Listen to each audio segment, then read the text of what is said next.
오늘 말씀 제목은 부활 참 안식으로 가지고 누가복음 24장 말씀으로 나눠보겠습니다.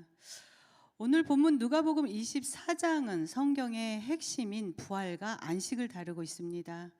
예수님께서 2000년 전 우리들에게 진정한 안식을 주시기 위해 친히 십자가 사역과 부활하심을 통해 마태복음 12장 8절 말씀처럼 안식의 주인이 되셨습니다. 그렇다면 예수님을 믿는 우리들은 예수님 안에서 이 평강의 안식을 진정 누리며 살고 있을까요? 여러분들은 어떠신지요? 사실 현실은 쉽지만은 않죠. 2010년 독일에서 발표된 서적이 한 권 있습니다.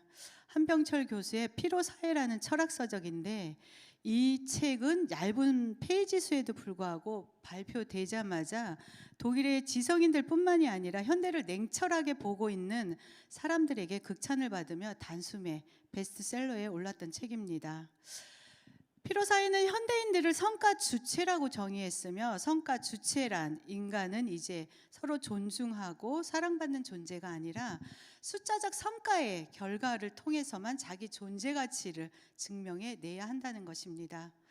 때문에 이제 세상에서 스스로가 성과를 내기 위해서는 나는 할 수 있다라는 무한 긍정의 과잉 속에서 스스로 노출되어 살아가고 있다는 것입니다.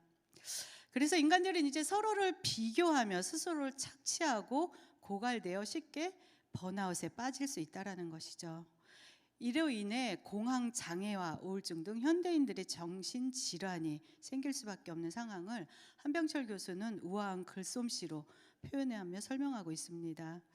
오늘을 살아가고 있는 우리들이 얼마나 많은 정신적 질환에 노출되어 고통받고 있는지 시사하는 바가 큽니다. 그런데 여러분, 이러한 현대인의 정신적 질환의 결과물은 세상 사람들만의 이야기가 아니라는 게 문제입니다. 우리 그리스도인들도 하나님을 믿고 살지만 여전히 세상에서 살아가고 있기 때문에 이 세상의 성과주의와 인간관계의 중압감 속에서 결코 벗어날 수 없기에 영적 번아웃은 우리는 자주 경험하게 되죠. 바쁘고 성과 위주의 세상은 하나님을 믿으면서도 참 안식을 누리지 못한다는 것입니다. 교회에서조차 가치 판단을 하나님의 형상으로서의 존중보다는 현실에서 보여지는 스펙들과 성과에 먼저 노출되어 있기 때문에 여기서 벗어나고 싶어도 우리는 쉽게 안식을 누리지 못하는 것이 현실입니다. 이처럼 우리는 지금 진정한 안식의 부재 시제를 살고 있죠. 휴가와 여가 생활은 늘어났을지도 모르지만 하나님께서 주셨던 진정한 평안의 참 안식을 누리지 못하며 살고 있다는 것입니다. 쉬고 있어도 나의 성과물들에 대한 평가적 삶은 쉬지 못하게 우리들을 괴롭히고 있는 것입니다. 괴롭히고 있죠. 그러나 여러분, 하나님께서는 실로 우리들을 고아와 같이 내버려 두지 않으셨습니다. 오늘 누가복음 24장은 예수님께서 부활을 통해 어떻게 성과 위주의 이 피로 사회에서 참 안식을 누리며 살아가야 하는지 분명한 답과 뚜렷한 방향을 보여주고 계시죠. 그럼 먼저 우리가 어쩌다가 지금 이 피로 사회를 살아가고 있는지 잠깐 살펴보겠습니다. 구약에서 하나님께서는 6일 동안 천지를 창조하신 후에 7일째에 안식하시며 우리들에게도 같은 안식을 허락하셨습니다. 여기서 안식이란 하나님께서 우리와 동행하시며 같이 살고 있기 때문에 우리는 하나님으로부터 오는 참 평안과 기쁨, 사랑과 감사만이 넘치는 완전하고 온전한 세상을 말하는 것입니다. 이곳에서는 현 피로사회가 요구하는 성과나 관계적 슬픔, 고통, 아픔, 슬픔, 미움 등은 단 1도 없습니다. 우리를 처음 만드시며 하나님은 우리들을 이곳에서 영원히 하나님과 함께 충만한 기쁨으로 살 수 있도록 하셨다는 것이죠. 이것이 우리가 누려야 될 안식이었습니다. 하지만 피조물인 우리의 죄는 이 안식을 처참히 있게 부수고 파괴시켰습니다. 그래서 우리는 안식에서 쫓겨나 안식이 깨어진 다음 날을 지금 살아가고 있는 것입니다. 이 안식이 깨어지자 피조세계는 부패했고 인간들의 죄는 죽음의 공포 속에서 끊임없이 노동해야 하는 저주 아래 살아가게 된 것입니다. 그래서 인간은 현 피로사회에서도 노동의 대가의 성과로만 가치를 판단받으며 서로 속이고 뺏고 무정하여 사랑에 식어가며 아픔과 고통 속에서 우리는 신음하고 있는 것이죠. 그러나 하나님의 신실하신 언약은 결국 우리를 이 죽음과 고통에 내버려 두지 않으시고 드디어 2000년 전 오늘 본문을 통해 부활의 완성인 진정한 안식을 알게 하셨습니다.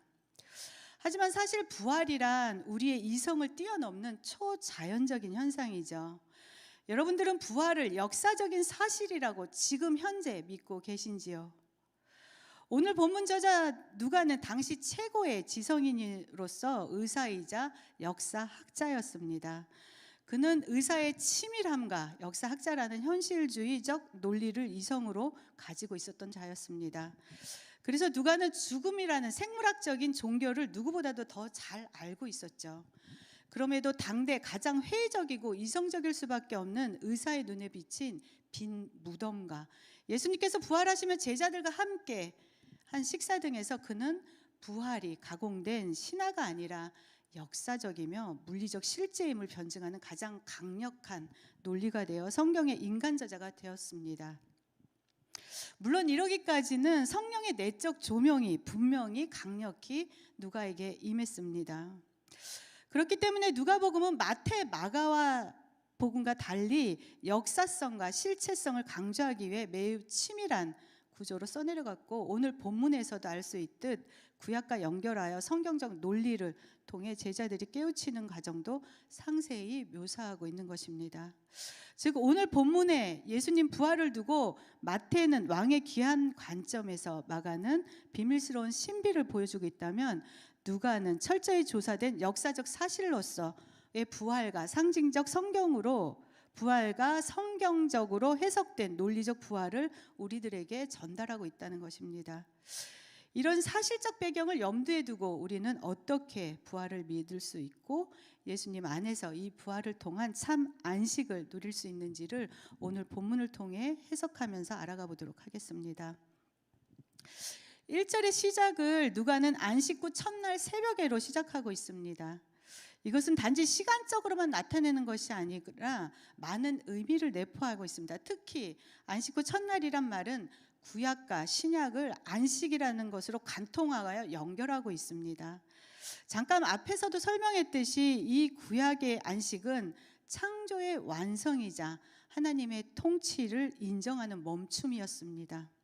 그러나 인간의 타락으로 이 안식은 깨어져 극심한 고통과 공포 속에서 끊임없이 노동을 해야 하는 저주 아래 우리는 지금 노출돼 있죠. 또한 안식 후 첫날이란 헬라어 원어를 직역하면 안식일들 중 첫째라는 뜻입니다. 이는 단순한 요일의 변화가 아니라 예수님의 부활은 구약의 안식일이 가리키던 영원한 참 안식이 이제 시작되었음을 선포하는 새 창조의 안식을 말하는 것입니다. 사랑하는 여러분, 피로사의 비극은 인간이 성과를 위한 도구로만 보는 데 있습니다. 그러나 오늘 안식 후 첫날 부활하신 예수님은 이제 우리의 무엇이 아닌 예수님 스스로 안식의 주인이 되셔서 인간의 어떠한 공로가 아닌 은혜로 우리에게 안식이 되셔서 드디어 그림자였던 구약의 안식일이 가리키던 영원한 안식의 실체가 되셨습니다. 그리고 3절에서 보여지는 빈 무덤은 역설적이게도 죽음으로 마침표를 찍은 인간의 끝인 장소가 아니라 예수님께서 부활하심으로 생명이 시작되는 새 창조가 시작되는 기원의 장소로 변해버렸습니다. 인간을 피로사의 성과로만 몰던 근원적인 죽음의 공포마저 예수님께서는 이 부활로 정복한 것입니다. 예수님께서는 부활로 이제 우리의 죽음마저도 정복하셔서 영원한 안식으로 우리를 초청하고 계십니다. 또한 6절에 여기 계시지 않고 살아나셨느니라 갈릴리에 계실 때에 너희에게 어떻게 말씀하셨는지를 기억하라. 여기서 말씀하시는 기억하라는 헬라어로 단순히 지식의 회상을 넘어 하나님의 언약 안으로 다시 들어가는 언약적 회상을 의미하고 있습니다. 이제 부활은 우연한 사건이 아니라 철저히 성경적 약속의 성취라는 것을 우리는 알게 되었습니다. 우리가 필요한 이유는 내 힘으로 미래를 개척하고 살아가야 한다는 강박 때문입니다. 그러나 부활은 하나님의 이 모든 필요에서도 승리를 선포하신 것입니다. 그렇기 때문에 우리는 이제 나의 성과가 아닌 예수님의 부활을 기억하고 예수님 안에 거할 때 비로소 우리는 참 안식이 시작될 것입니다. 또한 이렇게 살아갈 때 우리는 부활의 첫 증인들인 여자와 같이 증인의 삶을 살 수 있다라는 것이죠. 올해 우리 교회 표어인 말씀을 전파하는 삶을 살아갈 수 있다라는 뜻입니다. 여러분, 저자 누가는 우리처럼 우리의 감정과 소문 등 인간의 말에 휘둘리는 사람이 아니었습니다. 누구보다도 이성적이고 논리 정연한 그가 부활의 실체를 믿고 그러기 위해 지금 예수님의 말씀을 기억하라고 명령하고 계십니다. 여러분들께서는 예수님 안에서 부활을 믿고 그 안에 참된 평안으로 살아가기 위해서는 주님의 말씀을 우리는 꼭 기억해야 한다는 것이죠. 다시 본문으로 돌아가 7절 이르시기를 인자가 죄인의 손에 넘겨져 십자가에 못 박히고 제3일에 다시 살아나리라 하리라 하신 이 말씀과 계속해서 8절에서 그들이 예수의 말씀을 기억하고 아멘. 7절의 이 말씀은 복음인 것이죠. 우리는 예수님의 말씀인 복음을 기억하고 살아가고 있는지 스스로에게 질문할 때가 왔습니다. 부활의 증인인 사람들은 복음과 부활을 기억해야 되는 사명이 주어졌습니다. 본문에 나오는 여자들은 사실 당시 증인으로서는 효력이 없던 자들이었습니다. 그러나 누가는 왜 이 여자들을 예수님의 부활의 첫 증인으로 내세웠을까요?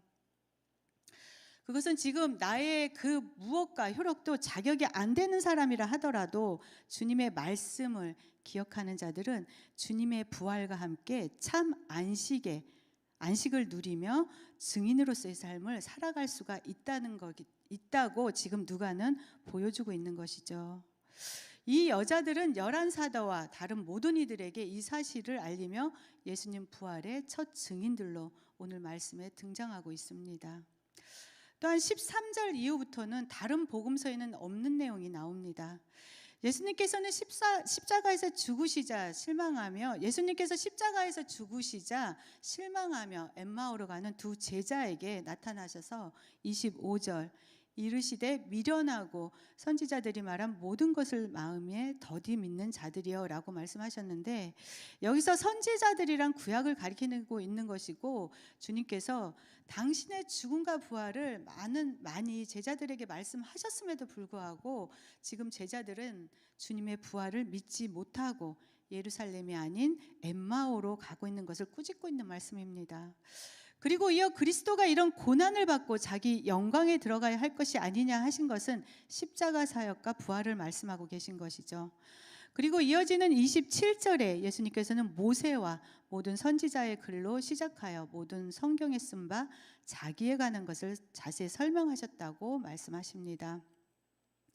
사랑하는 여러분, 모세와 모든 선지자들의 쓴 글이란 구약을 말하고 있는 것이며 모든 성경이란 처음 쓰여진 기원전 1500여 년 전, 지금으로부터 약 3500년 전 모세를 통해 쓰여졌고 모세 오경을 시작으로 주후 95여 년에 마지막으로 쓰여진 요한계시록까지 기독교 우리 성경은 66권을 말하는 것으로 이 정경들은 약 1600여 년 동안 성령의 감동으로 인간 저자 약 40여 명에 걸쳐 쓰여진 성경을 예수님께서는 지금 가리키고 있는 것입니다. 예수님께서 말씀하고 계신 현 시점에서 신약은 아직 쓰여지지 않은 것도 많았죠. 하지만 예수님께서는 처음과 끝이기 때문에 이 성경이 자신에 대해 쓴 사실임을 제자들에게 가르치고 계신 것입니다. 그러자 31절에 눈이 밝아져 32절에 이어서 성경을 풀어주실 때 공통으로 사용된 헬라어 단어는 완전히 열다, 장벽을 뚫고 개방하다라는 뜻을 가지고 있습니다. 즉 피로사회 속에서 우리 인간은 성과와 경쟁에 매몰되어 수동적으로 살아가고 있습니다. 이런 우리들은 이제 예수님의 부활로 우리의 눈을 완전히 열어주시고 개방해 주신 것이죠.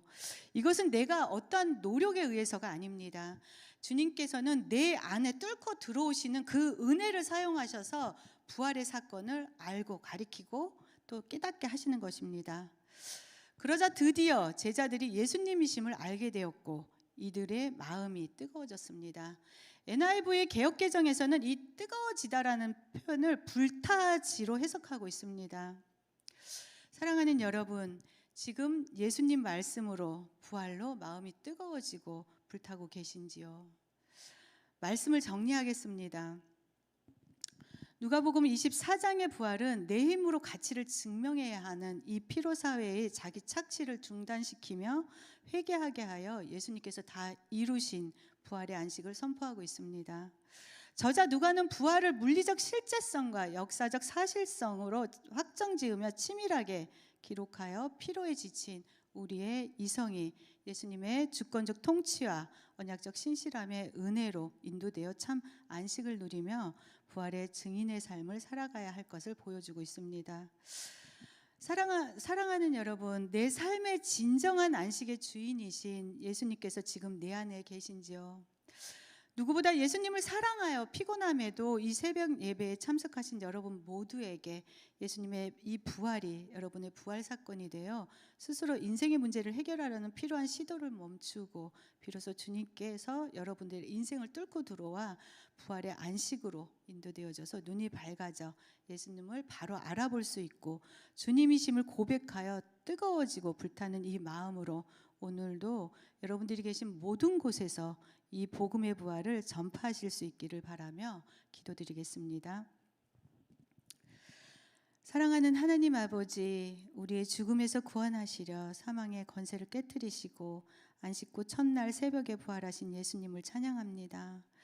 필요한 세상은 여전히 우리에게 성과와 증명을 앞세워 안식하지 못하게 하지만 오늘 본문을 통해 보여주신 주님의 부활의 안식 안에서 진정한 쉼을 얻게 하시옵소서. 나의 어떠한 성과가 아니라 주님의 완성된 구원의 은혜만을 의지하며 오늘 새벽도 주님의 새 창조의 능력을 성령 충만함으로 채워져 세상의 복음과 사랑으로 전파할 수 있게 하여 하나님 나라가 확장되는 곳에 모두 함께할 수 있기를 예수님의 이름으로 감사드리며 기도드렸습니다. 아멘. 주님께서 가르쳐 주신 기도로 예배를 마치겠습니다. 하늘에 계신 우리 아버지의 이름을 거룩하게 하시며 아버지의 나라가 오게 하시며 아버지의 뜻이 하늘에서와 같이 땅에서도 이루어지게 하소서. 오늘 우리에게 일용할 양식을 주시고 우리가 우리에게 잘못한 사람을 용서하여 준 것 같이 우리 죄를 용서하여 주시고 우리를 시험에 빠지지 않게 하시고 악에서 구하소서. 나라와 권능과 영광이 영원히 아버지의 것입니다. 아멘.